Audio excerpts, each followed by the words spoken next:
भारत के डिफेंस हथियारों की चर्चा अब अंतर्राष्ट्रीय स्तर पर होना शुरू हो गई है। पिछले कुछ समय से यह चर्चा का विषय है। भारत का डिफेंस एक्सपोर्ट दिन पर दिन दूसरे देशों में बढ़ रहा है। नए नए देश भारत से हथियारों को खरीदने के लिए लाइन में खड़े हुए हैं। जहां एक तरफ भारत का डिफेंस एक्सपोर्ट बढ़ रहा है, वहीं दूसरी तरफ इसराइल को इन हथियारों की ज़रूरत कुछ महीने पहले से ही पड़ गई थी। भारत ने जितनी आसानी से अन्य देशों को हथियारों का एक्सपोर्ट किया है, उतनी आसानी से इसराइल तक डिफेंस हथियारों को भेजना संभव नहीं था। लेकिन भारत ने किसी तरह से इस चुनौती को स्वीकार किया और भारत अप्रैल महीने में इसराइल के लिए हथियारों से भरे जहाज को दूसरे समुद्री रास्ते से रवाना कर दिया है।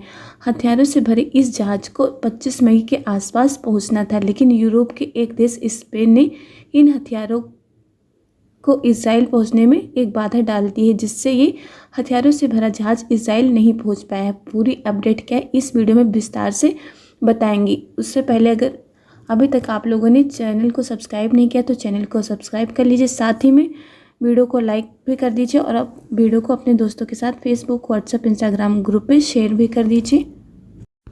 वर्तमान समय में भारत और रूस की दोस्ती की चर्चा के बाद इस समय भारत और इसराइल की दोस्ती की चर्चा दुनिया भर में चल रही है। आप लोगों ने भारत और रूस के बीच $4 बिलियन की हथियारों की डील के बारे में सुना ही होगा।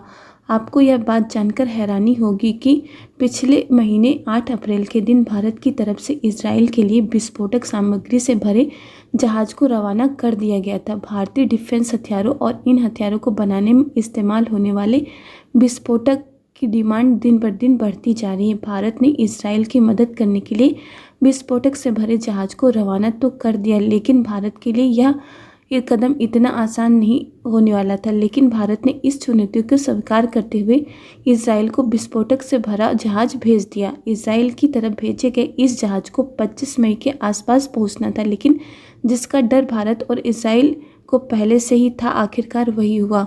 क्योंकि 4 दिन पहले यह खबर सामने निकलकर आती है कि एक यूरोपीय देश स्पेन ने इस जहाज को अपने बंदरगाह से आगे जाने में रोक लगा दी है। इसे समझने के लिए मैप देखना पड़ेगा। भारत से समुद्री रास्ते से उत्तर पश्चिम दिशा में जाने पर सऊदी अरब के बगल में मौजूद है इसराइल।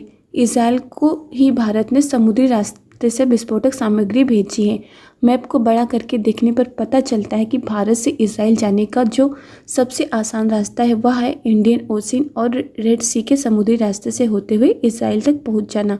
लेकिन इस रास्ते में दिक्कत वाली बात यह है कि यह यमन के रास्ते होकर जाता है और इस समय इसराइल जाने वाले सभी जहाज़ों पर हूती विद्रोही अटैक कर रहे हैं। सामानों से लोडिंग कोई भी जहाज इस रास्ते से इसराइल नहीं जा सकता है, क्योंकि भारत को यह बात पहले से ही मालूम थी। इसलिए भारत ने इस छोटे से रास्ते के बजाय हिंद महासागर और साउथ अफ्रीका के बगल से साउथ अटलांटिक ओशन और नॉर्थ अटलांटिक ओशन से होते हुए इसराइल तक विस्फोटक सामग्री को जहाज़ों पर लोड करके भारत के द्वारा भेजा था। इस जहाज में कोई छोटा मोटा नहीं बल्कि 27 टन विस्फोटक सामग्री मौजूद है, जो कि इसराइल में हथियारों को बनाने में इस्तेमाल की जानी थी। भारत से इसराइल पहुंचने का यह रास्ता लगभग 47 से 48 दिन का था, तो ऐसे में संभव नहीं था कि बिना जहाज की रिपेयरिंग और मेंटेनेंस के सीधा इसराइल तक पहुंचा जा सके। इसलिए भारतीय चालकों ने जो रास्ते में स्पेन का बंदरगाह पड़ता है वहां पर जहाज को डॉक करना चाहा, ताकि वहां पर शिप की रिफ्यूलिंग और मेंटेनेंस किया जा सके। लेकिन जब स्पेन के रक्षा मंत्रालय की तरफ से जांच की जाती तो यह बात मालूम होती है कि इस जहाज में विस्फोटक सामग्री मौजूद है। स्पेन के विदेश मंत्रालय के द्वारा यह बताया जाता है कि इसमें विस्फोटक सामग्री के साथ डिफेंस हथियार भी मौजूद हैं, जो कि इसराइल भेजे जा रहे हैं। रिपोर्ट की माने तो यह जहाज भारत के चेन्नई से इसराइल जा रहा था, इसलिए स्पेन ने इस जहाज को अपने यहाँ रोकने से मना कर दिया। इस समय यह जहाज समुद्र में ही मौजूद है और स्पेन की तरफ से यह कहा जा चुका है कि इस जहाज को उसके बंदरगाह से बिल्कुल भी गुजरने नहीं दिया जाएगा, क्योंकि स्पेन का मानना है कि मिडिल ईस्ट में शांति बने रहे। भारत के पास इसके अलावा और कोई दूसरा रास्ता भी नहीं है, क्योंकि भारत ने पहले से ही लाल सागर की बजाय अफ्रीका के लंबे रास्ते का चुनाव किया है।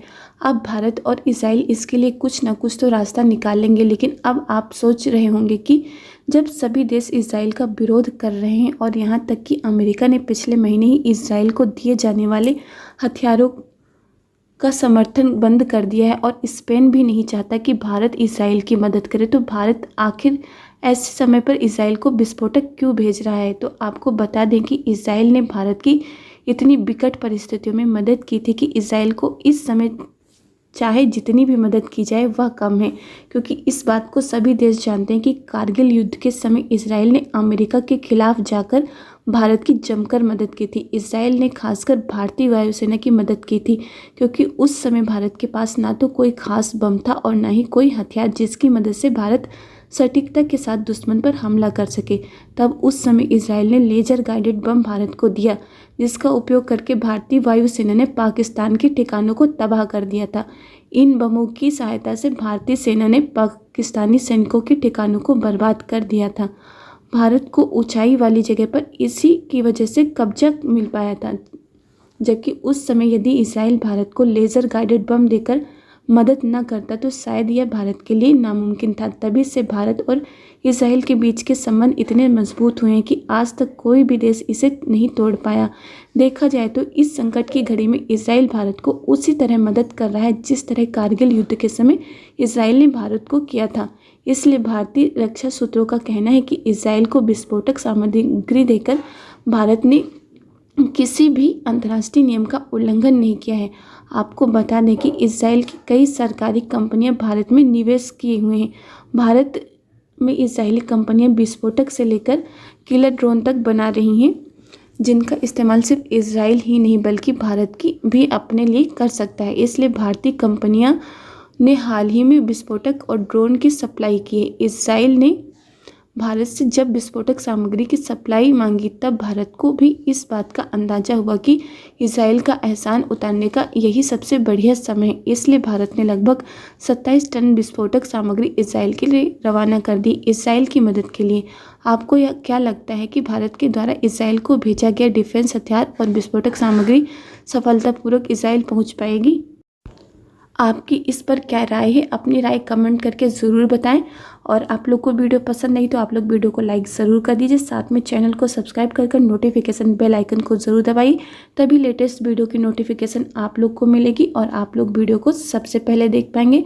और आप लोगों से एक रिक्वेस्ट है कि आप लोग वीडियो को पूरा ज़रूर देखा करिए। जब आप लोग वीडियो को पूरा देखेंगे तभी उसमें क्या बताया गया है आपको समझ में आएगा। इसलिए आप लोग वीडियो को पूरा ज़रूर देखा करिए।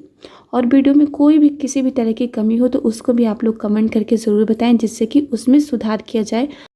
आपके लिए वीडियो बनाने में काफ़ी ज़्यादा मेहनत करनी पड़ती, इसलिए आप लोगों से एक रिक्वेस्ट है कि आप लोग चैनल को सब्सक्राइब कीजिए और वीडियो को ज़्यादा से ज़्यादा अपने दोस्तों के साथ शेयर कर दिए, जिससे कि हमें भी सपोर्ट मिले और आपके लिए आगे और भी अच्छी वीडियो लेके आएँ।